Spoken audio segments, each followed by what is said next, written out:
प्रिय बच्चों, आज मैं आप सबके लिए राष्ट्रकवि रामधारी सिंह दिनकर द्वारा रचित कालजयी रचना रश्मिरथी खंड काव्य के दूसरे सर्ग को लेकर के उपस्थित हुआ हूं। मैंने प्रथम सर्ग को अपने पिछले वीडियो में आप तक पहुंचाने का प्रयास किया था। उसमें संक्षेप रूप में दिनकर जी की कुछ विशेषताएं और प्रथम सर्ग के बारे में चर्चा की गई है। मैं ये चाहता हूं कि यदि आप सब अभी तक मेरे द्वारा पढ़ाए गए प्रथम सर्ग को नहीं देखे हैं तो लिंक डिस्क्रिप्शन में दी गई है, आप जाएं और वीडियो को देखें। यदि आप वीडियो को देख लेते हैं तो आपको आज जो मैं दूसरे सर्ग को बताने जा रहा हूं उसके समझने में आपको बड़ी ही सरलता होगी।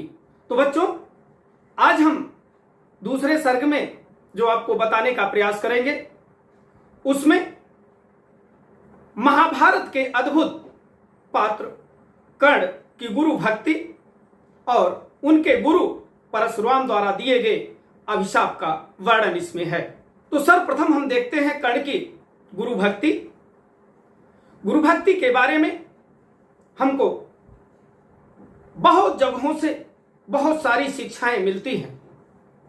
जैसे रामचरितमानस में गोस्वामी तुलसीदास ने लिखा है कि बिन गुर भव निधि तरई न कोई, जो बिरंचि शंकर सम हुई। शंकर के सदृश भी अगर मानव हो जाता है तब भी इस संसार सागर से उसका तरंतार नहीं होता है जब तक कि वह गुरु की शरण में जाकर के ज्ञानार्जन नहीं करता है, ज्ञान नहीं प्राप्त करता है। और संत कवि कबीरदास ने इसी बात को अपनी भाषा में लिखा, सहज और सरल भाषा में लिखा। उन्होंने कहा कि गुरु गोविंद दो खड़े, काके लागों पाए, और बलिहारी बुरया पड़े, गोविंद दियो बताए। तो गुरु का हमारे जीवन में कितना महत्व है उसको मैं समझता हूं कि हर व्यक्ति जानता है, पहचानता है कि गुरु की क्या महिमा है, गुरु का हमारे लिए, हमारे दिल में, हमारे मन में क्या स्थान है।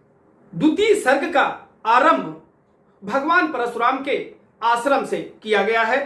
परशुराम जी महेंद्रगिरी पर्वत पर अपने आश्रम के सम्मुख माघ मास की धूप को ले रहे हैं। वह भी अपने शीश को कर्ण की जंघाओं पर रखे हुए हैं और कर्ण बड़े ही भक्ति भाव से पूरित होकर गुरु के कभी पीठ पे हाथ फेरता और कभी उनकी दाढ़ी को सहलाता। यज्ञ का समापन हो चुका है, फिर भी यज्ञ से जो धूम उठ रहे हैं उससे आश्रम के आसपास के वृक्षों की नवीन नूतन किस्लय की पत्तियां धुएं के माध्यम से किस तरीके से दिखाई दे रही हैं, जैसे अबोध बालक के आंखों में काजल लगा हुआ हो और वो अलसाई हुई हो, वह निद्रा के आगोश में जा रहा हो।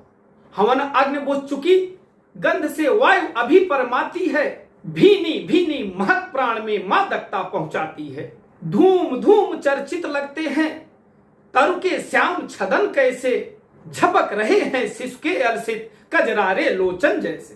तो ये उनके आश्रम की दिव्यता को, उसकी भव्यता को और भी बढ़ा रहे हैं। ऐसे ही शुद्ध, शांत और भव्य वातावरण में भगवान परशुराम अपने शिष्य कर्ण की जंघाओं पर अपने शीश को रख करके लेटे हुए हैं और कर्ण गुरु भक्ति भाव से बिल्कुल उनकी सेवा में तल्लीन है, जिसका वर्णन दिनकर जी ने कुछ इस प्रकार से किया है। कर्ण मुग्ध हो भक्ति भाव में मग्न हुआ सा जाता है, कभी जटा पर हाथ फेरता, कभी पीठ सहलाता है। चढ़े नहीं चींटियां बदन पर, पड़े नहीं तृणपात कहीं, कर्ण सजग है उचट न जाए गुरुवर की कच्ची नींद कहीं। सेवा भाव में लीन कर्ण मन ही मन शंका और आत्मग्लान में डूबा हुआ है, क्योंकि उसे संदेह है कि कहीं अगर मेरे गुरु को यह ज्ञात हो गया कि मैंने उनसे छल के द्वारा विद्या प्राप्त करने का प्रयत्न किया है, तो मेरे साथ वो कैसा आचरण करेंगे, कहीं मुझे भयावह शाप दे करके वो जला न दे। इस पीड़ा से वह व्यथित है, पर मेरे पास और दूसरा कोई रास्ता भी नहीं था। मैं करता क्या?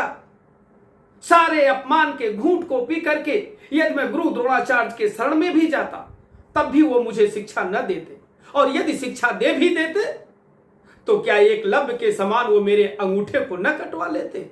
इन्हीं अंतर्द्वंदों के बीच कर्ण जूझता रहता है और वह सोचता है, हाय कर्ण तू क्यों जन्मा, और जन्मा तो क्यों वीर हुआ। वो अपने भाग्य को कोसता है। कवच और कुंडल भूषित भी तेरा अधम शरीर हुआ। धस जाए वह देश अतल में, गुण की जहां नहीं पहचान। जात गोत्र के बल से ही आदर पाते हैं जहां सुजान। वह इन तमाम अंतर्द्वंदों के बीच में जूझता हुआ अपने गुरु भक्ति के बल पर सेवा में रत था। वह कभी अपने गुरु के पेट को सहलाता, कभी उनके दाढ़ी पर हाथ फेरता, और इनमें वह बड़ा ही प्रसन्नचित्त था। परंतु शायद यह नियति को मंजूर नहीं था। जहां पे कर्ण आसन मारकर बैठा था वहीं पर एक बिस्किट नीचे से घुस गया उसके जंघा में, और नीचे से ही घुस करके कुतर कुतर करके उसके मांस को खाना प्रारंभ कर दिया। कर्ण विह्वल हो उठा। वह सोचता कि मैं अगर अपने हाथ से इस बिस्किट को मारने का और पकड़ने का प्रयत्न करता हूं तो कहीं ऐसा न हो कि मेरे गुरु की निद्रा भंग हो जाए। इस डर से उसने सोचा कि यह छोटा सा बिस्किट है, यह कितनी मुझको पीड़ा पहुंचा सकता है। कुछ भी हो जाए लेकिन मैं गुरु की इस निद्रा को भंग नहीं होने दूंगा। परंतु वह बिस्किट तो अंदर ही अंदर मांस कुतर कर खाना शुरू किया और अंदर ही अंदर घुसता चला गया। जब उसकी जंघा से लहू की गर्म धार बही और गुरु के पैरों में लगी तो परशुराम भगवान शिव शिव कहते हुए उठ बैठे और देखा। उन्होंने कहा, अरे कर्ण, तू इतनी बड़ी वेदना अब तक सहता रहा, क्यों नहीं तू उस कीड़े को पकड़ करके मार दिया?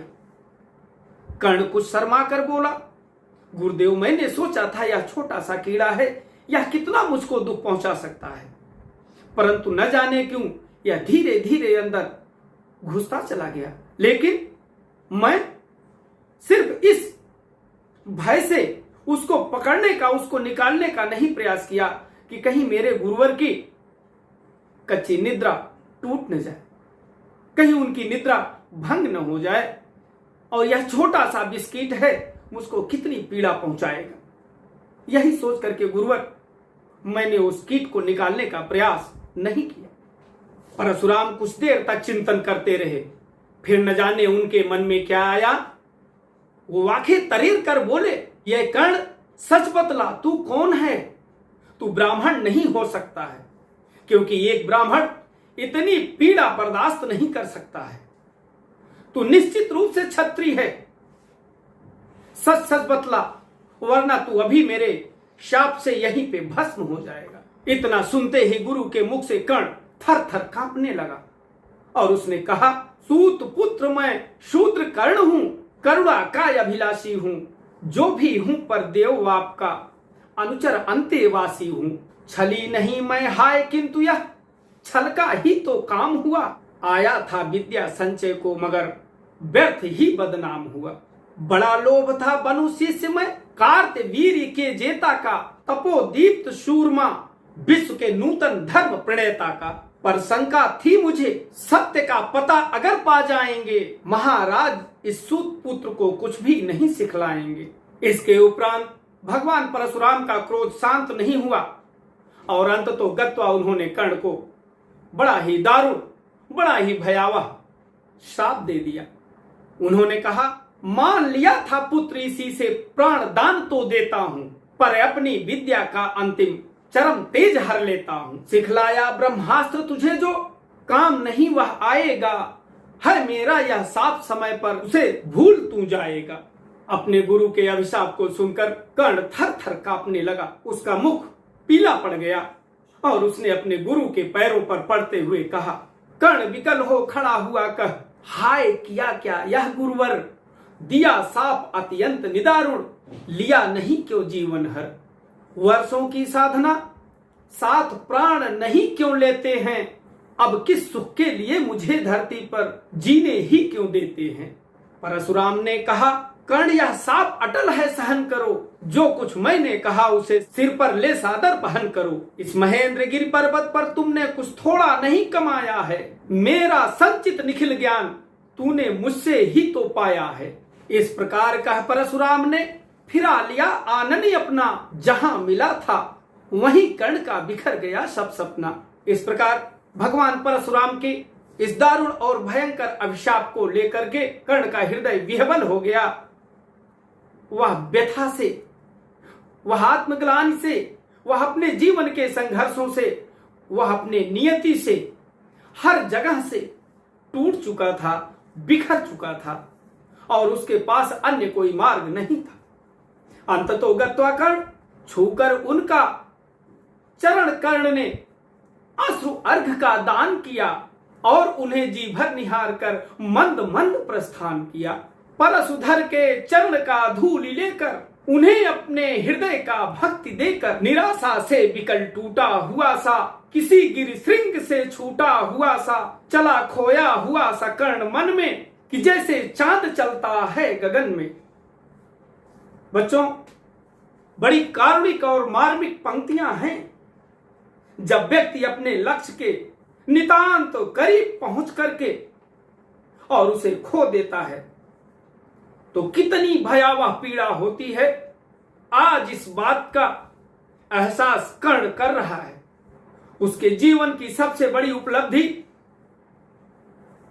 भगवान परशुराम के हाथों से विद्या प्राप्त करना, ज्ञानार्जन प्राप्त करना, उनकी शरण में रह करके और उस दिव्य ब्रह्मास्त्र को प्राप्त करना था।